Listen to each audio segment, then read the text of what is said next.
नमो सिद्धाणं नमो आयरिहाणं नमो उवज्झायाणं नमो लोये सौवसाहूणं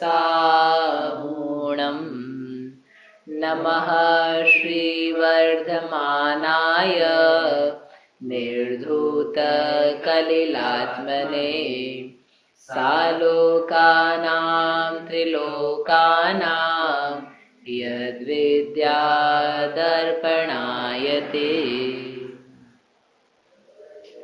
परम मांगलिक ग्रंथ है श्री रत्नकरंजी श्रावकाचार्य है। इसके रचयिता आचार्य भगवान श्री समंत भद्र स्वामी हैं। इसके चतुर्थ अधिकार में प्रारंभ किए हैं शिक्षाव्रत। शिक्षाव्रत यानी जो मुनि बनने की शिक्षा देवे, जिनके पालन से जीव श्रावक मुनि पद की तरफ अग्रसर हो जाए, ऐसे महान व्रतों का नाम है शिक्षाव्रत। वैसे 4 हैं, उसमें से पहला है जिसका नाम था देशावकाशिक व्रत। इसी को संक्षेप में देश व्रत भी बोलते हैं। देशावकाशिक कई पर्यायवाची देश व्रत, छेड़ाला में देश व्रत के नाम से याद किया है, और अन्य भी ग्रंथ है उसमें देश व्रत नाम से बोला है। दिक देशानर्थ दंड विरति तत्वार सूत्र जी का जो सूत्र है ना, उसमें देश व्रत ही बोला है। तो ये जो देश व्रत है, इसके स्वरूप को देखा अपन ने। अब यहाँ पर आचार्य से कोई प्रश्न करता है कि ऐसा करने पर लाभ क्या है। भाई हमने बड़ी मर्यादा करी रखी है दिग्व्रत के अंतर्गत, अभी छोटी छोटी मर्यादाओं के करने से क्या लाभ है। तो उसका आचार्य यहाँ पर फल बताते हैं कि इसमें कितना महान फल की प्राप्ति होती है। पढ़ता हूं मैं, सामने लिखा है आपके, आप दोहराना। सीमांतानां परतः स्थूलेतर पंच पाप संत्यागात्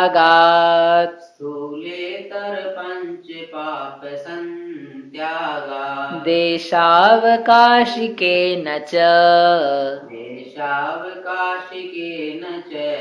महाव्रतानि प्रसाद्यन्ते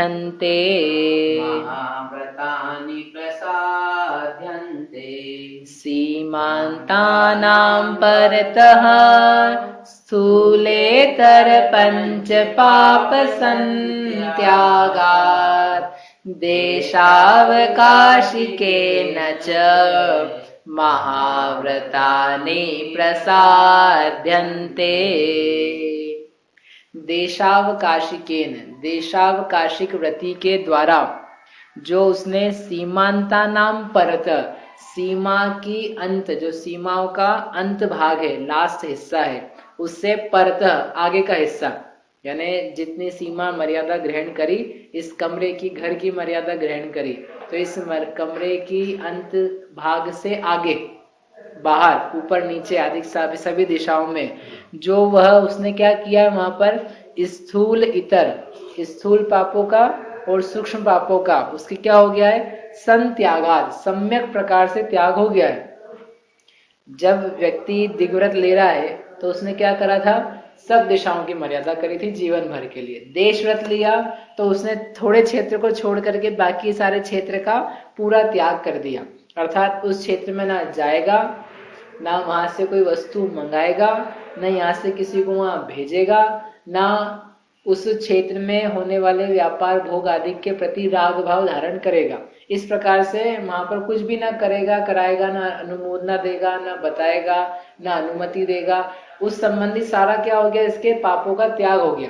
वहां चोरी करने के लिए किसी को भेजने नहीं वाला है, वहां झूठ बोलने के लिए, व्यापार संबंधी झूठ बोलने के लिए किसी को कहने नहीं वाला है, क्योंकि त्याग कर दिया ना उस क्षेत्र का भी थोड़ी देर के लिए। तो जब झूठ का, चोरी का, तत्संबंधी कोई स्त्री उस क्षेत्र में रह रही है, पुरुष है, तो उसके भोग आदि का भी उसके त्याग है, पर क्षेत्र में विद्यमान है। वहां पाए जाने वाले परिग्रह का भी इसके त्याग है। वहां पैदा होने वाला जो व्यापार है, उस व्यापार में कोई धन आदि का अर्जन हो रहा है, तो उसका तो ये ग्रहण कर नहीं रहा है, और विकल्प बुद्धिपूर्वक इसने उसका त्याग किया है। तो अर्थ क्या निकला कि वह जो क्षेत्र है, उस क्षेत्र में इसके 5 महाव्रतों जैसी स्थिति बन गई। इसलिए आचार्य कह रहे महाव्रतानि प्रसाद्यन्ते, उस सीमा के बाहर के क्षेत्र में इस देशावकाशिक व्रति के द्वारा महाव्रती पने का प्रसाधन किया जाता है, यानी महाव्रती पना इसके बन गया उस क्षेत्र की अपेक्षा से जहां पर इसने त्याग कर दिया है। ऐसा कैसे बन जाएगा? तो रीजन क्या दिया? स्थूल इतर पंच पाप संत्यागात। स्थूल पापों का त्याग तो ये करके पहले से ही बैठा हुआ है। कैसे बैठा हुआ है? अणुव्रती है। बढ़िया, अणुव्रतों में स्थूल पापों का त्याग हो गया था, लेकिन सूक्ष्म पाप का यानी स्थावर जीवों की हिंसा का, व्यापार धंधे संबंधी, घर गृहस्थी संबंधी जो झूठ वचन हो जाते हैं उनका त्याग नहीं किया। जो ऐसे ही उठा बैठे मतलब बिना पूछे किसी का ले लिया घर परिवार अधिक में, तो वैसी चोरी का त्याग नहीं हुआ था, अपनी स्त्री का त्याग नहीं हुआ था, परिग्रह का पूरा त्याग नहीं करके मर्यादा करी थी। लेकिन ये जितना क्षेत्र है जिसकी इसने मर्यादा करी है, उसके बाहर क्या ये हिंसा करेगा? स्थावर जीवों की करेगा? क्यों नहीं करेगा? क्योंकि जाना ही नहीं है, जाना नहीं है, किसी को भेजना नहीं है, कोई कर रहा है तो उसकी अनुमोदना नहीं करनी है। यानी कृत कारित अनुमोदना से और मन वचन काय से इसने तत्संबंधी हिंसा का, स्थावर जीवों की सूक्ष्म हिंसा का भी उस क्षेत्र में त्याग कर दिया। ठीक है, वहां जाकर के झूठ बोलेगा नहीं, फोन पे बुलवाएगा नहीं, किसी को भेजेगा नहीं, और वहां कोई झूठ बोलता हो तो यहाँ ताली बजा करके उसकी अनुमोदना करेगा नहीं, मन में अच्छा नहीं सोचेगा। मतलब उस क्षेत्र संबंधी सारे विकल्प ही छूट गए ना। यदि मैंने जैसे दिग्व्रत में मर्यादा कर ली थी कि भारत के बाहर नहीं जाना है, अब भारत के बाहर क्या हो रहा है, क्या घट रहा है, क्या बढ़ रहा है, क्या वहां पे चीजें आ रही है, उससे मुझे कुछ प्रयोजन नहीं रह जाता। तो उसको ना सुनने की अभिलाषा रहती है, ना जानने की इच्छा रहती है, और तत्संबंधी राग भी पैदा नहीं होता है। ऐसे कैसे जब देवव्रत के बाद देशव्रत लिया या देशावकाशिक व्रत हुआ, तो उतने समय के लिए उस क्षेत्र में क्या हो रहा है, हो सकता है उस क्षेत्र में अपनी दुकान भी है, जिस क्षेत्र का त्याग किया ना।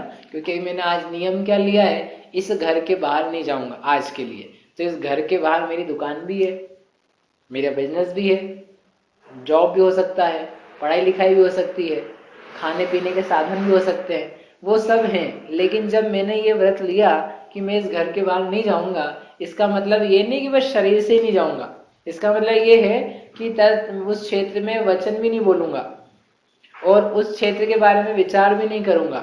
उस क्षेत्र में होने वाला बैठा यहाँ है और सोच रहा दुकान, अब मैंने नियम तो ले लिया आज घर के बाहर नहीं जाऊंगा, पता नहीं बच्चे ने दुकान खोली होगी कि नहीं, उसको इशारा तो कर दूं, उसको बता तो दूं, वो बैठा बैठा यहाँ पे आकुलित होता रहे, तो इसका व्रत उपकारी नहीं है, आनंद नहीं आएगा इसमें। इसमें तो ये क्या होगा, अगली बार से ये सोच रहा होगा कि इससे भला तो ये है, ऐसा व्रत नहीं लेंगे अपन व्रत क्या करेंगे अगली बार से कि दुकान तक का लेंगे, ताकि दुकान खोलनी है तो खोल तो सके अपन। तो उसका उस समय उस संबंधी व्रत नहीं बन पा रहा। लेकिन जो वास्तव में देशावकाशी व्रत ले रहा है, इसका अर्थ ये है कि उस क्षेत्र से बाहर की चीजों संबंधी उसको कोई विकल्प भी पैदा होने वाला नहीं है। ऐसा सोच के, अच्छा आप देखो अपन जब नियम भी लेते हैं जनरली कि अभी मैं 1 घंटे के लिए इस कमरे से बाहर नहीं जाऊँ, क्या सोच करके लेते हैं कि मेरे को काम नहीं, इस कमरे के बाहर क्या हो रहा है, कौन सी बारात आएगी, कौन सी शव यात्रा निकलेगी, कौन सा ढोल बजेगा, मेरे को मतलब नहीं है, मैं नहीं जाऊँ। और ढोल बजना चालू हो जाए और तुम्हारा मन बोले अरे यार ढोल बज रहा है, किसकी ब्याह हो रही है, कौन नाच रहा होगा, कितना अच्छा गाना है, ये आने लग जाए, इसका मतलब तुम्हारे व्रत में ढीलापन है, व्रत बराबर नहीं है। हम तो ये सोच के बैठे थे कुछ भी होने वाला हो हम नहीं जाएंगे, ना उसमें चित्त लगाएंगे। मैं यहाँ बैठ करके अब जो अपना कार्य है स्वाध्याय ध्यान आदि का या घर गृहस्थी वाला भी हो सकता है वो करेंगे, बाहर की चीजों से हमें कोई प्रयोजन ही नहीं रखना। ऐसा नहीं, ये भी ध्यान रखना कि देशावकाशिक ने व्रत लिया कि मैं आज दिन भर इस घर के बाहर नहीं जाऊंगा या इस मोहल्ले के बाहर नहीं जाऊंगा, तो वो बैठा बैठा केवल धार्मिक कार्य करेगा, वो व्यापार धंधा भी करेगा उसी काल में। भाई मैंने नियम क्या लिया, मैं मोहल्ले के बाहर नहीं जाऊंगा, लेकिन ये थोड़ा नियम लिया कि दुकान पे नहीं बैठूंगा। मोहल्ले में मेरी दुकान है तो मोहल्ले में दुकान है तो दुकान पे जाके बैठूंगा, वो दुकान में बैठा उठा जो भी राग द्वेष होंगे तो वो भी होंगे, लेकिन उस मोहल्ले के बाहर के जो राग द्वेष है, मोहल्ले के बाहर की चीजें बिक रही है, खरीदी में आने वाली है, या वहां जो भोग की सामग्रियां हैं, वहां होने वाला 5 पाप है, वो सब मैं नहीं करूंगा। मन वचन मोदना, इनसे सब प्रकार से मेरा उसके त्याग है, इतना भाव उसमें बसा हुआ है। भले ही यहाँ पर रहता हुआ ये भोजन कर रहा है, कोई भोग भोग रहा है, सूंघ रहा है किसी वस्तु को, चख रहा है, गद्दे पे बैठा है, सो रहा है, फिर भी देशावकाशिक रूप व्रत लिया है, तो उस क्षेत्र के बाहर जो कुछ है उसके प्रति आचार्य कह रहे हैं कि इसके महाव्रत बना है।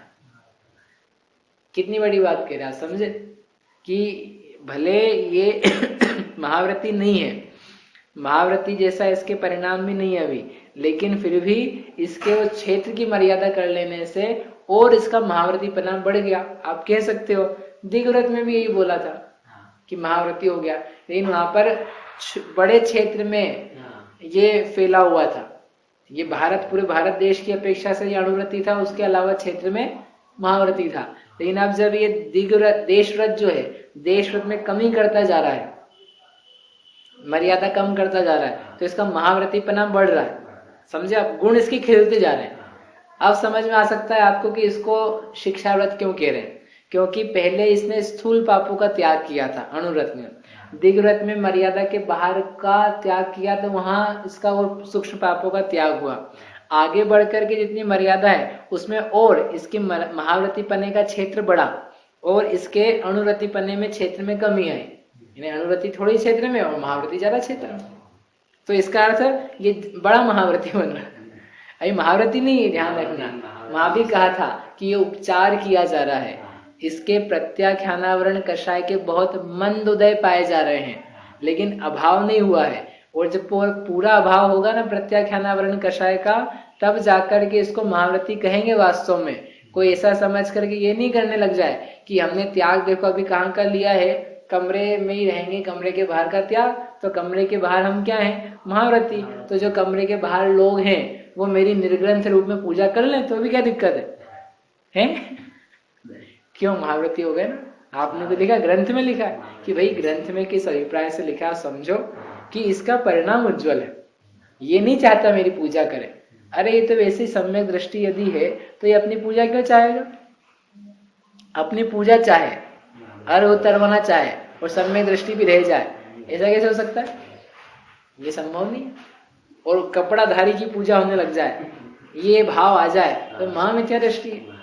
निर्ग्रंथों की पूजा होती है, सवस्त्रधारी की, वस्त्र वालों की पूजा नहीं होती है। उसकी पूजा अर्घ आदि होने लग जाए तो फिर बनतर ही क्या बचा है? इसलिए ज्ञान बराबर है कि ये यहाँ पर महाव्रती पने कहने का अभिप्राय ये आचार्य देव का, इसके तत्संबंधी पापों का त्याग हुआ, इसके प्रत्याख्यानावरण कषायों का उदय मंद हुआ, इसके जो भाव है मुनि पद वाले कि मेरे सब पदार्थों से राग द्वेष छूट जाए, उस दिशा में बढ़ता हुआ है ये। तब तो जाकर के क्षेत्र कम करके उसने बाकी क्षेत्र का त्याग किया है, त्याग कैसे करता?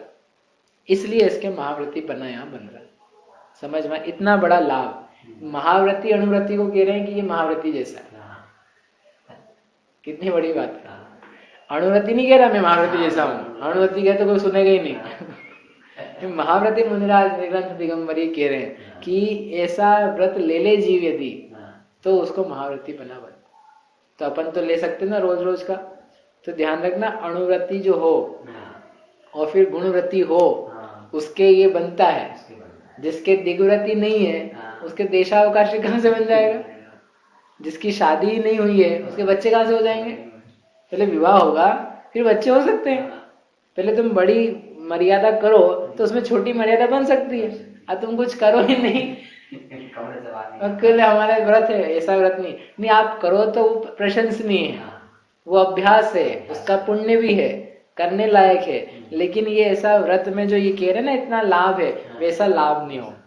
हाँ, वैसा लाभ तो तभी होगा जब वो क्रम से जो सिस्टम में आप आओगे तो होगा। मतलब कोई शादी नहीं किया हुआ हो उसके पास ही बच्चा हो सकता है, लेकिन वो मतलब शोभा नहीं पाएगा।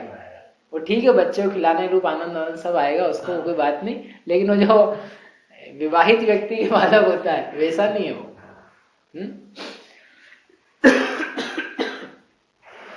इस प्रकार से यहाँ पर इसका फल दिया। तो ये महाव्रत बोल दिया तो ऐसा मत समझना महाव्रत धारण करने की आवश्यकता नहीं, वो आवश्यकता तो अभी भी बनी हुई है। ऐसा इसका महान लाभ जान करके व्रत धारण करना चाहिए। अब अंत में इसके 5 अतिचार कहते हैं। जैसे सारे व्रत कहे ना तो उसके 5-5 अतिचार कहे हैं, ऐसे इसके भी कहते हैं। अब अतिचारों को प्रदर्शित करते हुए छठा श्लोक कहते हैं, ये लिखा है, मैं पढ़ता हूँ, आप पढ़ना। प्रेषण शब्दानयनम, प्रेषण शब्दानयनम, रूपाभिव्यक्ति पुद्गल क्षेपौ, रूपाभिव्यक्ति पुद्गल क्षेपौ, देशावकाशिकस्य देशावकाशिकस्य व्यपदिशन्तेत्ययः पञ्च, व्यपदिष्टेत्यन्तेत्या पञ्च, व्यपदिश्यन्तेत्ययः पंच, अत्यय है तो उसमें अलोप है, त्ययः पंच, ऐसा। प्रेषण शब्दानयनम रूपाभिव्यक्ति पुद्गल क्षेपौ, देशावकाशिकस्य व्यपदिश्यन्तेत्ययः पञ्च।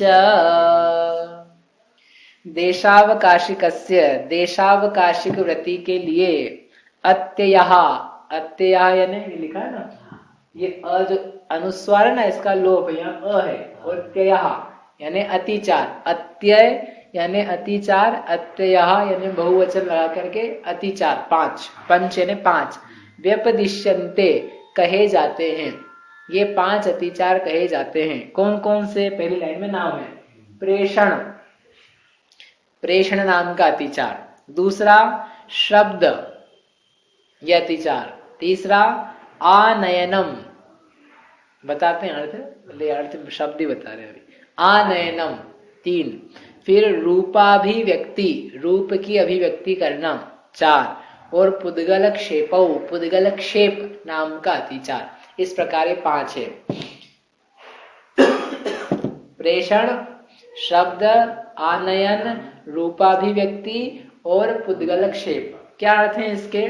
प्रेषण, प्रेषण यानी होता है जैसे ना डाक का प्रेषण हुआ, प्रेषण उन्होंने भेजना, प्रेषक भेजने वाला, प्रेषण यानी भेजने की क्रिया, और प्राप्त करने वाले को जो ही बोलते हैं प्राप्त करता, प्रेषण से बनना चाहिए कोई शब्द, लेकिन प्रेषण का अर्थ ये हो गया भेजना, क्या करना, भेजे।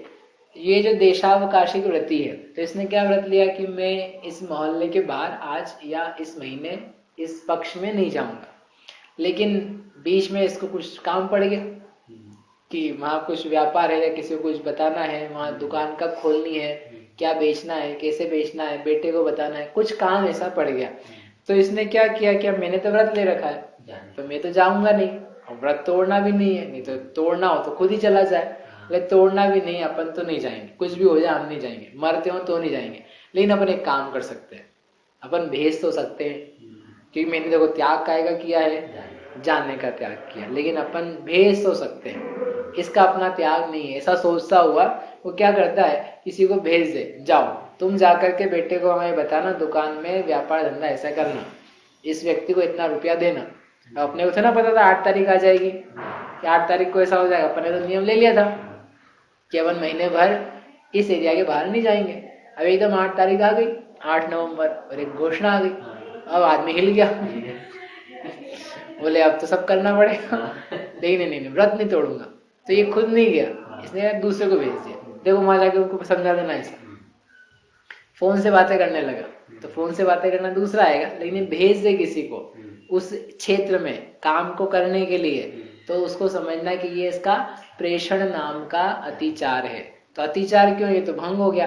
कि अतिचार इसलिए कह रहे हैं क्योंकि इसने ये सोच करके भेजा कि मैंने बस जाने का ही त्याग किया है, भेजने का त्याग नहीं किया है, इसलिए मैं भेज सकता हूँ, ऐसा सोच करके करा, तो इसने व्रत की सापेक्षता है, स्वयं तो नहीं किया ना, इसलिए व्रत बना हुआ है, परंतु भेजा इसलिए व्रत का भंग भी है, क्योंकि राग की मात्रा तो आई गई ना उसमें, राग पूर्वक ही भेज रहा उसको, तो तुम्हारा जो प्रयोजन था व्रत का, राग की, लोभ की हानि, भोग के साधनों की कमी, तो वह प्रयोजन में क्षति पहुंची है, इसलिए क्या बन गया, ये दोष, वो व्रत में भंग जैसा बन गया। लेकिन चूंकि स्वयं नहीं गया है, भेजा है, इसलिए क्या है, ये अतिचार। तो ये पहले नंबर का अतिचार, ठीक है।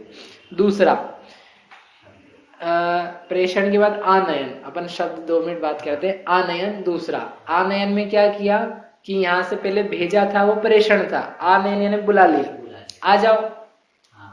अपन ने भेजा नहीं किसी को, नहीं अपने को भेजना नहीं, अपन ने पढ़ा था पंडित जी से, अपने को यहाँ से भेजना नहीं है, लेकिन वहां से कोई आ जाए तो अपन बुला सकते हैं। अपन ने क्या किया, उसको बस बुलाया ही तो है, और वो तो आ ही रहा था वैसे भी। इस प्रकार के अभिप्राय से क्या किया, वहां से यहाँ बुला लिया। अपन इस कमरे में बैठे हैं, अब कमरे में अपन या तो अपने को कुछ सामान चाहिए, समझो रिकॉर्डर ही चाहिए उदाहरण के लिए, तो या तो मैं आपको भेज दूं, देखो भैया मेरे को जाना नहीं, आप ले आओ, वहां रखा है आप ले आओ, तो आप चले गए। या आप इनको भेजना ठीक नहीं है, दीदी उधर से वो रिकॉर्डर रखा है ना, ला के दे देना इधर। तो ये क्या किया, वहां से मंगा लिया, या तो भेज दिया काम करने के लिए वो प्रेषण, या वहां जो सामान था या वस्तु थी या कोई डॉक्यूमेंट्स थे या चीज जो भी थी उसको वहां से मंगा लिया, तो ये हो गया आनयन। ये दोनों ही क्या है, दोष। कि भाई ये अब यदि तुमने मर्यादा कर ली ना कमरे की, अब इतना ध्यान रखना, कमरे वस्तु संबंधी तुम्हारा परिग्रह है, कमरे में जितनी सामान रखे हैं उसके तुम भोग उपभोग कर सकते हो। यदि रिकॉर्डर नहीं है तो तुम्हारा राग इतना घटना चाहिए कि नहीं है तो अब नहीं है, जो गया सो गया, नहीं तो फिर महाव्रती पने का मतलब ही क्या रहा, जो हम इतना ऊंचा कह कर क्या है। भाई तुम कमरे के बाहर ही मंगा रहे हो, तो वहां संबंधी जो पाप है, वो व्यक्ति आएगा जाएगा, उसमें जो हिंसा होगी तो उसका पाप किसका है, तुम्हारे लिए फिर वो। तो फिर जो आपको हमने इतना कहा था कि इसकी कषाय मंद हो गई उस क्षेत्र के बारे में, तो वो तो बात नहीं बनी अभी। ऐसे ही आप दुकान में बैठे, अब आपको सामान मर्यादा कर ली छावनी की, छावनी है ना इस एरिया की, और तुम्हारा दवा बाजार से सामान ही मंगाना है, धान मंडी से सामान मंगाना है, और वहां से मंगाते रहो फोन लगा लगा करके, तो ये क्या है, ये आप मंगा तो रहे हो सामान, तो आपकी मर्यादा कहाँ है, मर्यादा का तो भंग हो रहा है। लेकिन मैं थोड़ा ना जा रहा हूँ, मेरे तो जाने का त्याग किया है, ऐसा सोचते हुए वो कर रहा है, इसलिए उसका नाम क्या है, अतिचार। ये अज्ञानता पूर्वक काम कर रहा है, इसलिए इसका नाम अतिचार की श्रेणी में। ये जो प्रेषण और आनयन है इसमें अज्ञान है, अज्ञानता पूर्वक वो काम कर रहा है, इसलिए अतिचार रूप ही बनेंगे काम। ठीक है ना, 2 हो गए, अब बचे 3। तीसरे में क्या है, शब्द, शब्द बोलना। तो शब्द बोलना यानी जैसे शब्द करके अपनी बात समझा देना मर्यादा के बाहर की व्यक्ति को। अपन इस कमरे में बैठे, मर्यादा ली कमरे की, पास में चौका है, तो सास बैठी यहाँ जिसने मर्यादा ली है, और चौके में बहुएं काम कर रही है, तो बहुएं कह रही माता जी तो है नहीं, अपन को जो बनाना सो बनाओ, जितना घी डालना डालो, जो पकाना पकाओ, क्या फर्क पड़ता है, उनको तो आना नहीं है। तो ये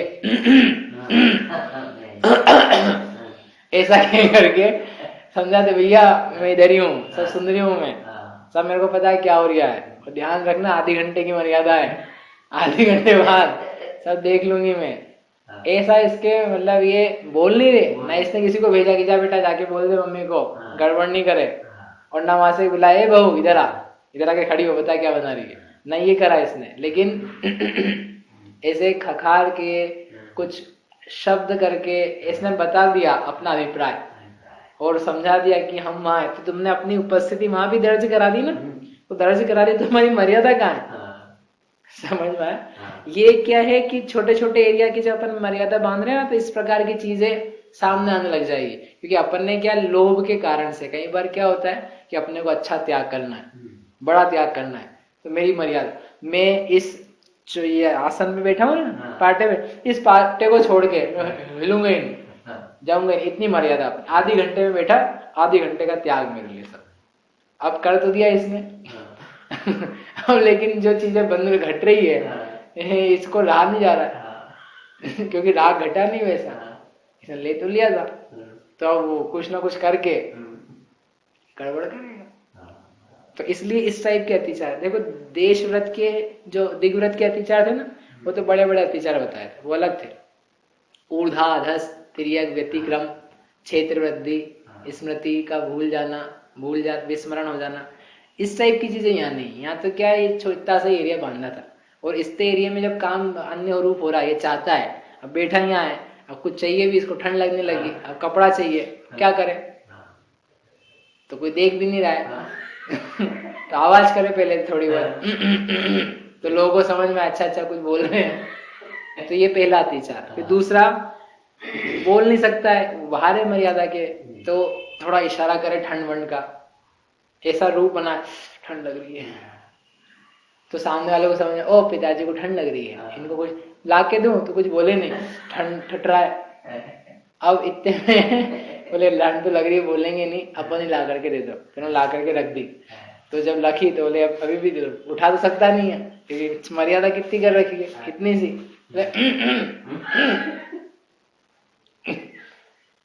वो बेचारा बालक उठा के तुम्हारे ऊपर धर दे वो। तो ये क्या हुआ, रूपाभिव्यक्ति। शब्द बोल करके समझाया कि कुछ करना है मेरे लिए, तो ये रूपा, ये हुआ शब्द नाम का अतिचार। और रूपाभिव्यक्ति ने वो रूप ऐसा करे, ठंड जैसा, गर्मी जैसा, पंखे चलाने जैसा, कि भाई मैं तो बैठ गया हूँ, मैं तो नहीं उठूंगा, बार बार देखे जाए पंखे की तरफ, लड़के को देखे पंखा देखे, लड़के को देखे पंखा देखे। तो लड़के को समझ में आ जाएगी कुछ तो चाहते हैं, क्या पिताजी चालू कर दूं, तो कुछ नहीं बोले, बस देखता रहे बार बार, समझ में आ जाए समझदारों को, तो कर दिया उसने चालू। लेकिन चालू करा है तो इसको दोष किसको लगेगा, इसको लगेगा ना, इसके लिए करा था, इसने त्याग कर दिया जब, तो ये इतना हो गया कि भाई मेरे त्याग है उस चीज का, उस क्षेत्र का हवा पंखा सामान भोजन पानी वो नहीं चाहिए, जो हो जाएगा अपने आप को ही चला दे तो एक अलग बात है। लेकिन ये अपना रूप दिखा करके, शक्ल दिखा करके तो आगे, ठीक है। ये हो गए 4 अतिचार। शब्द समझ में आ गया ना, खाका बोल करके, स्पष्ट ही बोल करके बुला ले, काम करने का, ऐसा कर दो वैसा कर दो, ऐसे तो ऐसा स्पष्ट कह दे, या फिर खकार के, खांसी के द्वारा, अन्य किसी प्रकार से शब्द ध्वनि आदि कह के वह अपने अभिप्राय को बता दे, अपनी उपस्थिति दर्ज करा दे। जिस क्षेत्र में उसकी उपस्थिति दर्ज नहीं होनी चाहिए उसमें दर्ज हो गई, इसका मतलब ये अतिचार है। और फिर दूसरे में बोला रूपाभिव्यक्ति, अपना रूप ऐसा दिखाए, रूप यानी केवल शक्ल ही नहीं, हाथ पैर की क्रिया के द्वारा, चलने के द्वारा।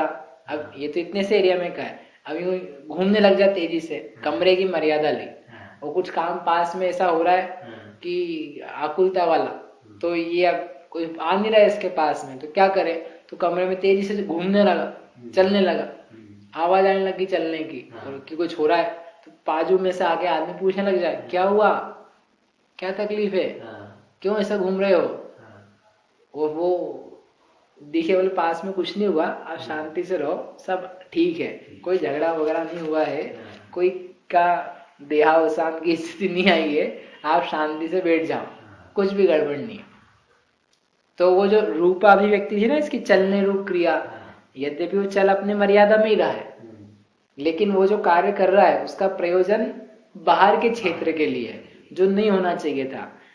फिर भी ये स्वयं गया नहीं है, इस अपेक्षा से इसका व्रत है, परंतु परिणाम उधर चले गए हैं, क्रिया उसने इस प्रकार की करी है बाहर के क्षेत्र संबंधी, इसलिए इसको कहते हैं अतिचार।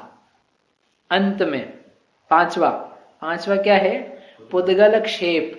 पुद्गल क्षेप यानी कुछ पुद्गलों को, कुछ वस्तुओं को उठा करके फेंकना, कंकड़ पत्थर, और बताना कि क्या करना है। खेत में बैठा है, खेत ने मर्यादा बांध ली कि मैं इतने ये वृक्ष के नीचे बैठा हूँ आधे 1 घंटे, इसके बाहर नहीं जाऊंगा। अब मजदूर लगा रखे काम पे, वो नहीं सुन रहे, नहीं आ रहे, लेकिन क्या करूँ, आवाज में नहीं जाएगी, लेकिन पत्थर उठाया बड़ा, उसके बाद आजू बाजू क्या देखा, इधर बुला लिया, तो क्या करा उसने, वो जो कंकड़ पत्थर फेंका या कोई रुमाल फेंका या कोई ऐसी वस्तु फेंकी जिसके द्वारा वो व्यक्ति को वो सावधान हो जाए, ओ बाबूजी देख रहे मेरे को, तो भले नहीं आया, अपने काम पे लग गया। लोग मजदूर 2 मिनट सुस्ताने लगा, लेटने लगा, इसने देख लिया अभी जा नहीं सकता है, तो इसने यहीं से फेंक करके काम करवाना चालू किया, तो वो एकदम अलर्ट हो गया। तो अच्छा हुआ ना अलर्ट हुआ, कि हम अभी लौकिक बात नहीं बता रहे हैं, ये व्रती की बात कर रहे हैं, कि इसने व्रत लिया था ना कि इस वृक्ष के तलहटी को छोड़ के नहीं जाऊंगा, तो नहीं जाऊंगा मतलब कि वहां संबंधी जो क्षेत्र भी है, वहां क्या हो रहा है, वो काम कर रहा है कि नहीं कर रहा है, वो सो रहा है, जाग रहा है, घर जा रहा है, क्या कर रहा है, वो धीरे तेज जैसे भी कर रहा है, उससे मेरा कोई प्रयोजन नहीं है। तब तो तुम मर्यादा ले रहे हो, और नहीं लेना चाहते हो तो पूरा बांध लो, खेत बांध लो, कौन मना कर रहा है, खेत बांध लिया, अब तुम बाजू वाले खेत में देखना चाहते हो, वहां भी भेज दिया किसी काम के लिए, अब वहां भी भेज रहे हो पत्थर, तो वो ठीक नहीं है। तुमको जितना राग घटा है उसके अनुसार व्रत लेना चाहिए। ये जो 3 है अतिचार लास्ट के, ये हैं मायाचारी के अंतर्गत, इसमें मायाचारी हो रही है, क्योंकि समझ में आ रहा है अपन क्या कर रहे हैं, सामने वाले को ही समझ में आता है कि ये बोल तो रहे नहीं है, मतलब लोग भी कहते हैं। अब तुम खुद जैसे लोग होते हैं ना, जैसे भोजन करते एक बार बैठ करके, एक बार बैठ करके भोजन करना, सारा सामान तो रख लिया यद्यपि, अब उठने की जरूरत नहीं पड़ेगी, लेकिन अब चाकू भूल गए, अब क्या करें, तो उठेंगे नहीं अपन अब क्या करेंगे, चेयर को पूरा खिसकाएंगे पीछे, जो चेयर खिसकी ऐसे खिसका खिसका खिसका के वहां पहुंची, चाकू उठा ला, उड़ा गए। फिर बाद आए कि शक्कर भी भूल गए थे, शक्कर के डब्बे, जब उठना तो है नहीं, घर में कोई है नहीं, तो क्या करना, चेयर खिसका। तो कोई आदमी देखता है तो कहता है कि यार तुमने मतलब खड़े होके ले लोगे तो क्या हो जाएगा भाई।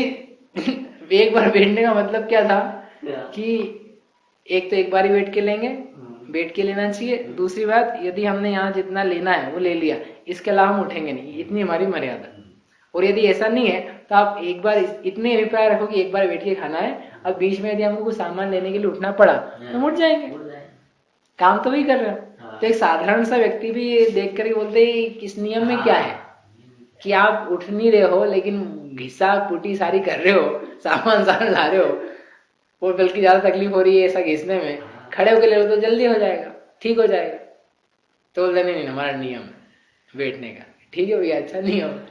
तो उसमें क्या है, मायाचारी पना बना हो कि नहीं हमारा व्रत है, हमारे सब व्रत पालते हैं, लेकिन उसका अभिप्राय नहीं समझा उसने बराबर, अज्ञान भी है उसमें मायापना भी है। ऐसे कैसे यहाँ पर ये व्यक्ति बैठा है, व्रत लिया मोहल्ले का, घर का, दुकान का या गांव का, जितना भी लिया, लेकिन ये सोचा था इतने में काम हो जाएगा, लेकिन नहीं हो पा रहा है, तो अब अपना रूप दिखा करके, फोन करके, किसी को शब्द बोल करके समझा रहा है कि ऐसा ऐसा कर लेना चाहिए, या आ जाओ भेज दो इत्यादि, तो वहां पर उसका मायाचारी पना बना। तो ये 3 दोष तो है माया रूप, और 2 दोष है अज्ञान रूप। वो जो उसने भेज दिया था किसी को और किसी को वहां से बुलाया था बुद्धिपूर्वक, तो आचार्य ने कहा कि ये तो अज्ञान रूप दोष है, और जो बाकी के 3 है इसमें इसने मायाचारी करी, सामान्य किसी व्यक्ति को ही समझ में आ जाएगी, इसलिए इसका ये मायाचारी पना प्रकट होता है। ये व्रतों में दोष रूप है, क्योंकि जो व्रत लिया है वह मन वचन काय के त्याग रूप लिया था, कृत कार्य अनुमोदना स्वरूप लिया था, लेकिन ये सोच कुछ और ही रहा और काम भी करवाना चाहता है, वहां किसी को बुलाया और भेजा, तो इसमें तो पाप ज्यादा लग जाएगा, क्योंकि स्वयं जाएगा तो देख शोध कर जाएगा शायद, लेकिन दूसरा व्यक्ति आ रहा है चाहे जैसा आ जाएगा, उसको क्या पता है देख करके आना है, शोध करके आना है रास्ता, तो उसमें तो दोष उड़ जाता है। इसलिए ये अतिचार समझ करके, ऐसे अतिचार ना होवे जब व्रत धारण करें, अतिचारों से रहित अपने परिणामों की विशुद्धि बनी रहे, जिससे वास्तविक महाव्रतपना प्रकट होवे, उस क्षेत्र की अपेक्षा से भी और कालांतर में पूर्ण रूप से भी इस प्रकार ये व्रत समझना चाहिए, धारण करना चाहिए। ऐसा यहाँ पर ये पूरा हुआ। अब इसके आगे है दूसरा व्रत, बहुत सुंदर, उसका नाम है सामायिक। अब सारे व्रत नए नए हैं, ये देवव्रत तो फिर भी, देश व्रत तो थोड़ा पहले जैसा था, लेकिन ये जो आगे आएगा सामायिक, प्रोषधोपवास और वैया व्रत है, ये बिल्कुल नए नए नए नए। इनके बारे में अपन शिविर के वास्ते करेंगे। अब क्या कल ही का दिन बचा है, तो कल एक दिन चालू करेंगे फिर अधूरा रह जाएगा, तो कल से नहीं करके अपन इसको करेंगे 1 या 2 तारीख से। 1 तारीख तक शिविर है, 2 तारीख से करेंगे, ठीक। तब तक आप, अब कुछ यही पढ़ने का है, परीक्षा तो हो ही गई है। तो आगे से अपन पेपर देख रहा है, पढ़ना चाहिए बारीकी से। तो पेपर पढ़ के हाँ, मतलब बहुत कुछ याद करा था। अतिचार सभी के मोटे मोटे व्रत, उनकी परिभाषा सभी है, पर उसमें जो आपने पूछा ना, सब एक सही का लग रहा है पूरा। हाँ, तो उसमें थोड़े थोड़े से अंतर है, वो विचार करके कि ये कहाँ पर क्या फिट होगा, वास्तव में समझ के पढ़ा होगा तो ठीक है। इसलिए अपन जब पढ़ा भी तो प्रयास ये था कि ज्यादा से ज्यादा अपन उदाहरण ले, ताकि वो चीजें समझ में आ जाए। अब लेकिन अब वो वैसा है तो वापस से देख करके कहाँ पर अपध्यान है, कहाँ दुष्श्रुति है, कहाँ हिंसोपदेश है, पापोपदेश है, हिंसोपकरण दान है, कहाँ अतिचार है, तो वो क्लैरिटी बनेगी तो अपने जीवन में व्रत में दोष नहीं लगेगा। और वो जो अनर्थ दंड आदि भी हो रहे हैं तो अपन उसको देख पाएंगे। अपन ने देखा नहीं अभी तक अपने जीवन में, इसलिए वो कंफ्यूजन होता है। नहीं तो अपन विचार करते हुए जाए कि ये अब ध्यान हो रहा है, इसको छोड़ना है, ये पापोपदेश हुआ, इससे क्यों किया, छोड़ो। तो वो अपन उसको नाम लगाते जाए स्वयं के ऊपर, तो वो याद हो जाता, समझ में आ जाता। जावाणी के ज्ञान ते सूझे लोकालोक, सोवाणी मस्तक नवो सदा देत हो ढोक।